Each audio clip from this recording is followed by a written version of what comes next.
Hello friends, welcome back to the new video and my YouTube channel.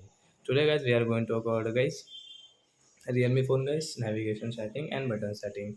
So in this video friends I will show you guys how can you disable your 3 button navigation. Friends, you want to disable your 3 button navigation. So friends, how can you disable, and guys you want to remove guys this 3 button layout in your Realme phone. So friends, how can you remove it in this video friends? I am going to show you friends. So before starting video friends, I want to tell you guys, if you need my channel, so then first of all go and subscribe my channel, click the bell icon, like my video. So friends, open your phone setting to disable this 3 button navigation. Then guys scroll it.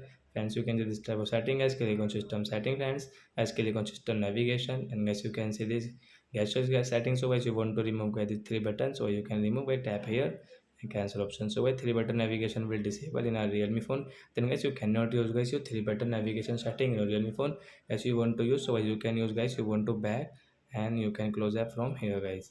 So like that guys, you can disable your 3 button navigation in your Realme phone. So that's it guys, thanks for watching the video. Bye friends.